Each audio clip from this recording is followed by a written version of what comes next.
Network. This is SportsLine.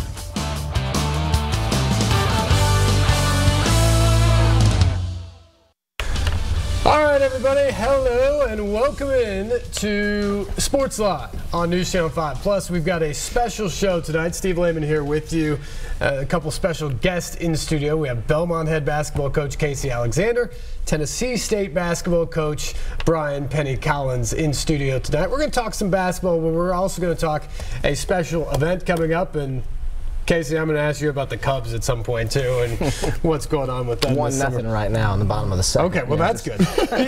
He even comes in with breaking news updates at this point. But you guys are getting set for a really cool event that happens every year, the Coaches versus Cancer Dinner and Banquet, that will be a week from Thursday night at the Music City Center downtown. And really, this is kind of a kickoff to Casey, what coaches around the country do every year, and that's really put their best foot forward to try to fight against a disease that we're all affected with in some way, shape, or form. Yeah, absolutely. The NABC, which is our kind of governing body, has chosen this as one of our lead partnerships. And so coaches find ways in their own way, in the best way that they can, to support it. And it may be a golf tournament, it may be a dinner, it may be an auction, a lot of things. And in our case, it's a little bit of all the above. You've been involved with the event here in Nashville for several years now, after being the coach at Lipscomb for the last half-dozen years. What can you tell people about this specific event? Well, I think obviously the main reason we're there is to raise awareness and raise money for cancer research, and they've done a great job of advancing the cause every year, getting people excited about it, getting people in the door, raising a lot of real useful and valuable dollars to support the cause. And so you know, we're happy as coaches. Really all we have to do is show up and be supportive, in which we're glad to do. And so that next Thursday night is our next best chance to do that.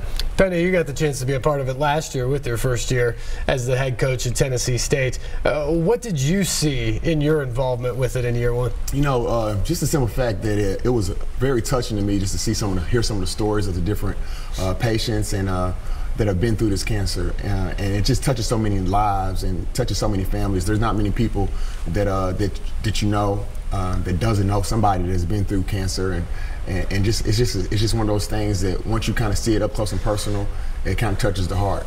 I remember last year, Penny Hardaway, he had a former player from the University of Memphis that recently passed away, who suffered from a certain form of cancer, and it was just a very touching story, and it just gets people more aware, to bring more awareness to it. That's one of those things that actually just this morning, one of my really good friends called and said that his mom passed away last night from cancer. It's just one of those things that all of us, I don't care who you are, has a family member, has a friend, has somebody who is connected, unfortunately, with cancer, and so anything we can do is obviously great to be involved with that. What about individual programs? Because everybody, Casey, you said it, everybody does something a little bit differently. What do you guys do at Belmont that kind of steers people into this as well? Well, I'm new to Belmont, so some of this is uncharted waters for me. But you know, what we try to do is just reach our fan base, the people that are closest to us, season ticket holders, boosters, that sort of thing, to make sure they know that they're invited, to make sure that they know that we're doing it, and what a great cause that it is, and then just hope that they'll lock arms with us and fight the cause. Penny, I'll put you on the spot as well, since I did it to Casey. What's the cause at Tennessee State? Well, you know, for us, our student athletes, we try to do as many things to get back to the community as possible. We always go over to the Vanderbilt Cancer Center, spend time with their patients.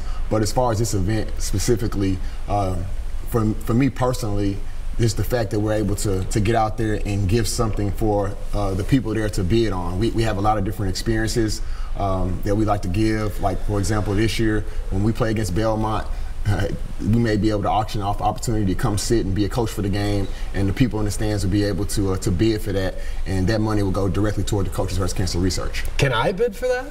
I kind of want to sit on your bench. Be like, hey, Penny, run this play. I hope you let them coach the game. You said it, right? Hey, you let them coach the game. I'm not going to do it. And you're going to do it against Belmont, huh? Yeah. Big game. I like it. I like it. Joan Cronin will be the speaker, the Hardwood Hero honoree at the event coming up a week from Thursday night at the Music City Center. business casual, the dress code there, and people can still get tickets online. Penny, you actually have the website, I think, for us. Do you know that? Yes.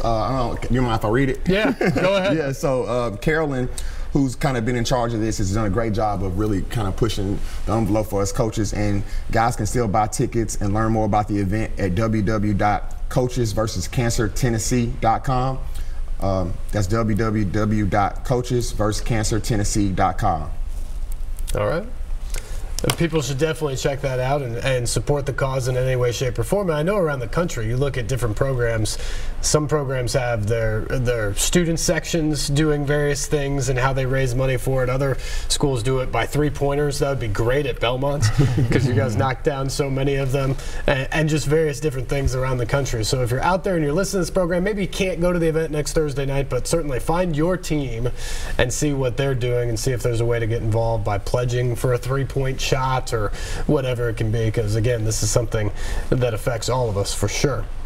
What are some of the things that as you guys get set for the start of the season with your program, you're doing a lot of these different types of things. What's it like when you get out there in the community right now and you're just trying to talk, in your case, about a new program, in your case, about a TSU program you've been at with 2 years? Yeah, obviously, any chance that you get to be in front of people and talk about what you're doing and the quality of the people that are in your program, you want to take advantage of those. And those occasions like these are a lot more frequent in the off season, and so you take advantage of that when you can. And golf tournaments or anything like that where you can talk about, in our case, Belmont and what we've got going and what's been good and the reason why we think people should partner with us. So we're glad to be useful for that.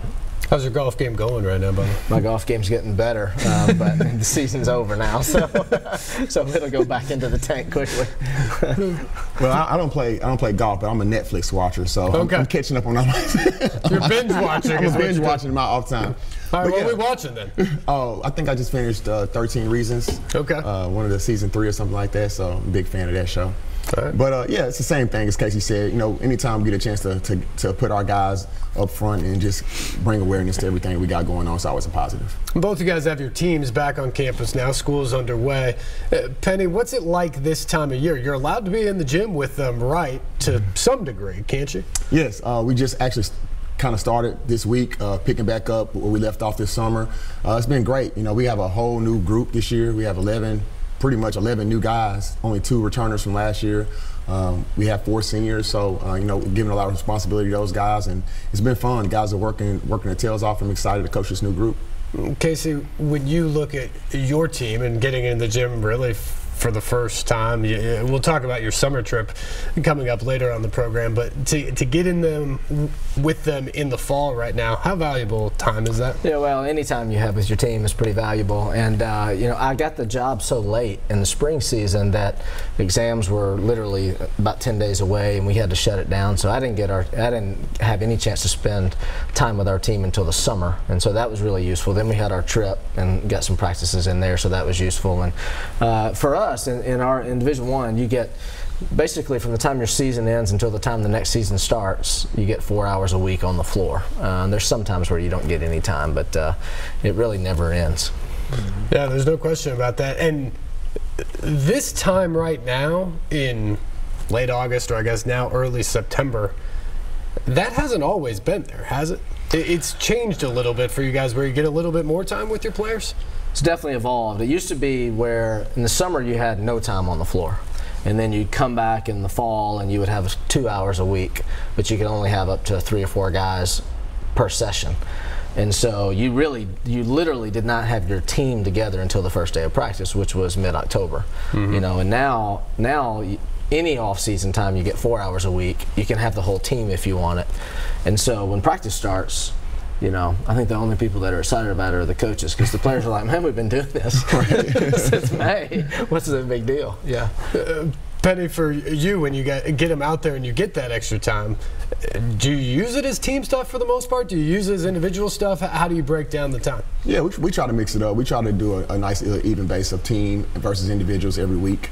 But one thing I did learn from playing at Belmont under Coach Bird and Coach Casey, we didn't work out in the summertime, and we didn't really do a whole lot after the season either. So I think it's very valuable to make sure that guys are getting rest and have time to themselves to be student athletes, to be students first.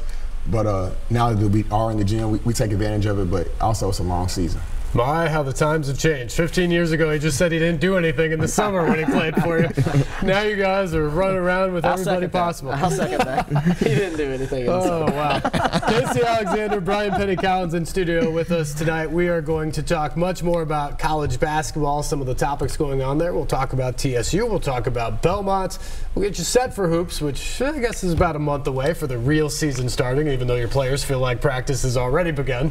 But we will talk more about this Coaches versus Cancer event as well as the night moves along. So stay with us. Phone lines, by the way, are open 737-7767. If you'd like to get in on the conversation, you guys can ask these guys anything you would like. That is all straight ahead. This is SportsLine on News Channel 5+.